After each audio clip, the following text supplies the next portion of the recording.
Are you guys excited for Shadow Armageddon? Because I am. I've been working on all sorts of stuff here. I actually was lucky enough to trade for an entire box full of bits from these construction sets from the 90s.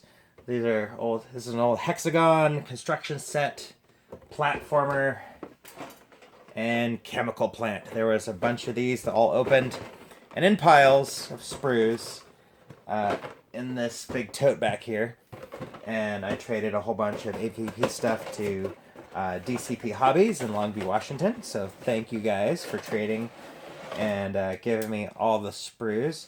Now these are all the sprues for one of the sets. It took me days to cut these out and put them together.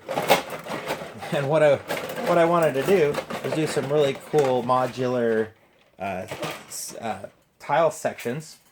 And I actually picked up these little panels here that came in a Halo board game that was very wargamey, which I thought was pretty cool. I found it at a yard sale, and the Halo game had these in it, which all there's like things that connected, and it did this whole thing.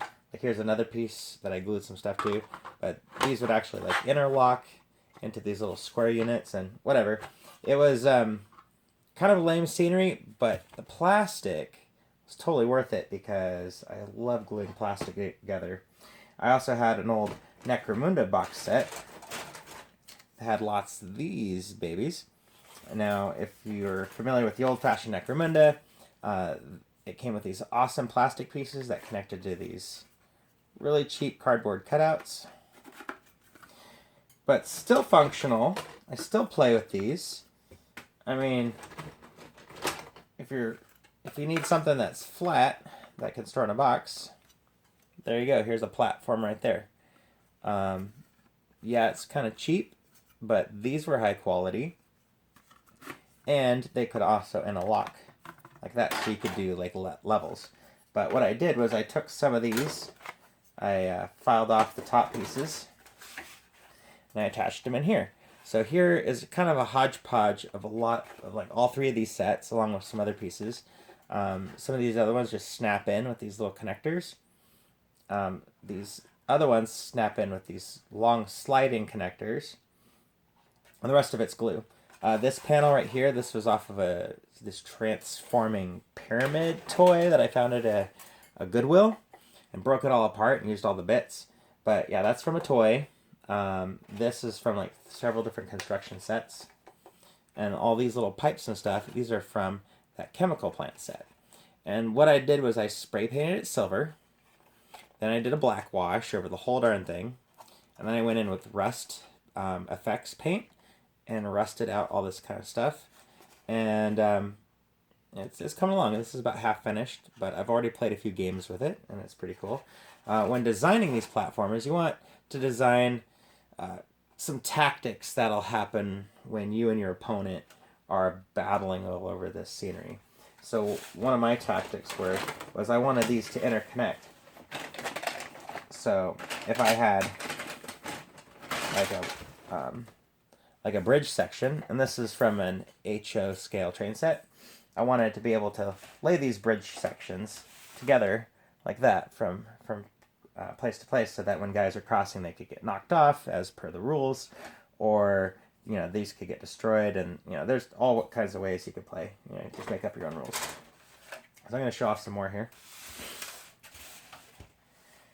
This is from that platformer set. It's pretty cool. I got these little computer screens from the Infinity game on one of the websites was selling Infinity game scenery. This is a spool of thread. I heard some people comment that that's too obviously a spool of thread.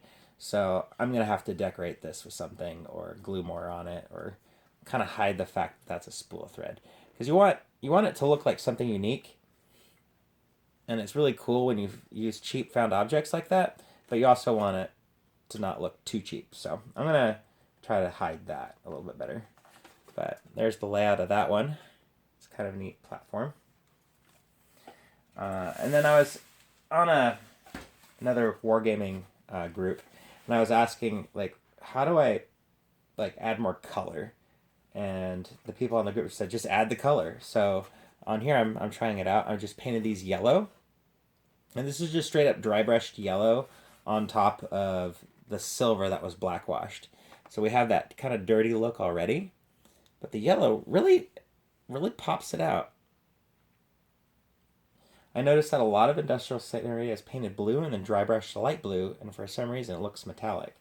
So I'm probably going to add some blue to this, and some green, maybe some white in the platformer box. Let's see. Like this one, they actually painted it like black and white up here.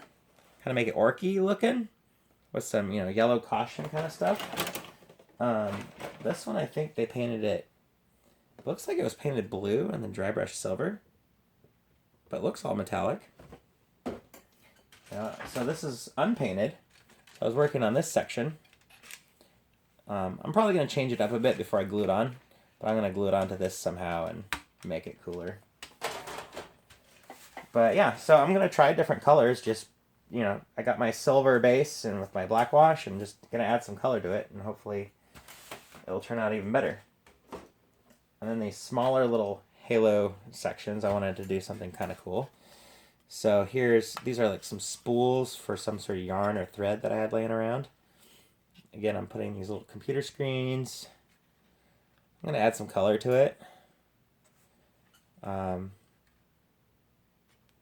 Yeah, so I like the way it's turned out. But I suggest, before you're fully done painting it, play some games with it, unpainted. Play some games with it, see how it works in the game, physically, see if it's something that you like. Here's a finished one that I finished a long time ago. This one I'm really proud of. This is like different toy sections from different things. Like this was the handle to some sort of like gun thing. A lot of stuff was just junk. I didn't know what it was, but I saw it at a thrift store. I thought this would make good industrial scenery. And all I did with this was I painted it silver. I went in and hit all the rivets here with copper. I want to paint your pipes black. And then I kind of sprayed it with a little bit of black spray paint from far away. So I hit it silver and the little squirts of black spray paint, and then hit all the copper, and then I was done. Like, this didn't really take me that long to paint at all. And it looks really cool. Oh, there's my little spool of thread again. Kind of hid that in there. But, you can make your stuff out of all kinds of junk. Here's a little missile right here. This is from some other model kit I had. Little pieces of model kit. So yeah, just junk. Just glue it together. Make it cool. So I hope you enjoyed the video. Have fun playing Shadow War and Necromunda and AVP and War 40K and any other miniature wargaming you're playing. And get creative. I'd love to see some of your work. Join my Facebook group, AVP Wargamer. Post some of your industrial scenery. If you have any tips for me, I'd love to get some tips on making this stuff even cooler. But yeah, so hopefully I'll get that done soon, and I'll make another video whenever it's done. Happy gaming!